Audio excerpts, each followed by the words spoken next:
ఓం నమః శివాయ. ఓం నమో నారాయణాయ.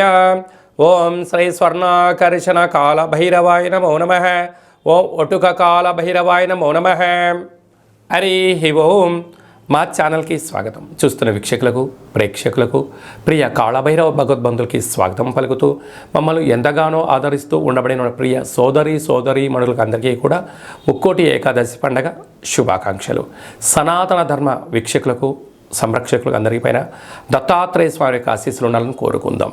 అలాగనే మార్గశీర్ష మాసం అనగానే శ్రీ వళ్ళీ దేవసేన సుబ్రహ్మణ్యేశ్వర స్వామి యొక్క జయంతి, కాళభైరవ జయంతి, దత్తాత్రేయ జయంతి సందర్భంగా మనమందరము ఎలాంటి విధి విధానాలు పాటించాలో సవివరంగా సంపూర్ణంగా తెలుసుకుందాం. వృషభ రాశి వారు ఈ కాళభైరవ జయంతి సందర్భంగా ఎలాంటి విధి విధానాలు పాటించాలో ఈ వీడియోలో సవివరంగా సంపూర్ణంగా తెలుసుకుందాం. వృషభ రాశిలో ఏ నక్షత్రాలు వస్తాయనగా కృతికా నక్షత్రంలోని 2, 3, 4 పాదాలు, రోహిణి నక్షత్రంలోని 4 పాదాలు, మృగశిర నక్షత్రంలోని 1, 2 పాదములను కలిపితే వృషభ రాశి. చాలామందికి పుట్టినటువంటి కాల సమయంలో డేటా బర్త్లు లేనటువంటి ఏకైక కారణం చేత పేరు యొక్క మొదటి అక్షరాన్ని అనుసరిస్తూ ఆ రాశిని తెలుసుకునే ప్రయత్నం అవుతుంది. అవి ఏ అక్షరాలు ఒకసారి పరిశీలన చేద్దాం. ఈ, ఉ, ఏ, ఓ, వా, వి, వు, వే, ఓ అక్షరాల వారందరూ కూడా వృషభ రాశి జాతకులే. వృషభ రాశి యొక్క అధిపతి శుక్రుడు. వీరికి సంతాన స్థానంలో కేతు సంచార స్థితి ఉండడం వలన తల్లిదండ్రుల మాట వినడం, గురువుల యొక్క ఆశీస్సులు పొందడం, నూతనంగా వివాహమైన వారికి సంతాన యోగము, అద్భుతమైన ఐశ్వర్యమైన ఆనందకరమైన జీవితానికి స్వాగతం పలకడానికి చాలా అవకాశాలు ఉన్నాయి. ఆధ్యాత్మికంగా ఉన్నప్పుడు యోగదాయకం అని చెప్పి గమనించగలగాలి. 6వ స్థానంలో శుక్రుడు సంచారం చేయడం వలన విలాసవంత జీవితాన్ని పొందడము, నూతన బంగారు ఆభరణాలు, వస్త్రాలు, భూములు, గృహాలు, క్రయ విక్రయాలు యోగదాయకం అని చెప్పి గమనించాలి.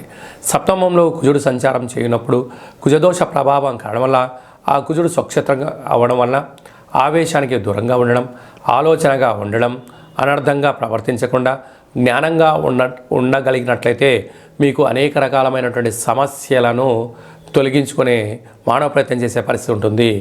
ఆయుస్థానంలో రవి బుధ సంచార స్థితి కనుక మీ జన్మ నక్షత్రం రోజున పూర్ణిమ తిథి ఎందున, అష్టమి తిథి ఎందున దూర వాయు జల ప్రయాణాలు పెట్టుకోకపోవడం ఉత్తమోత్తంగా భావించగలగాలి. లేకపోతే అనేక రకాల ప్రమాదాలు పొంచి ఉన్నాయి. తస్మాత్ జాగ్రత్త. రాజస్థాన్లో శనేశ్వర స్వామివారు ఉండడం వల్ల గృహ మార్పు, ఉద్యోగ మార్పు, వ్యాపార మార్పు ఉండే అవకాశాలు చాలా అధికంగా ఉన్నాయి. లాభస్థానంలో రాహు సంచారం చేయడం వలన మీరు పట్టిందల్లా బంగారం అవ్వడం, మీ యొక్క ఆలోచన, మీ కృషి, మీ పట్టుదలకు మంచి కాలము అని చెప్పి గుర్తించగలగాలి.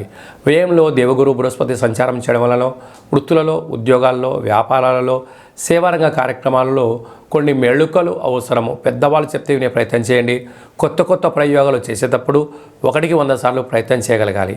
అలాగనే హోటల్ వ్యాపారస్తులు, గృహ భవన నిర్మాణ కార్యక్రమం చేసేటువంటి వారు, వ్యవసాయ సోదరీమణులు, స్వయం వృత్తుల వారందరికీ చాలా మంచి కాలము అని చెప్పి గమనించాలి.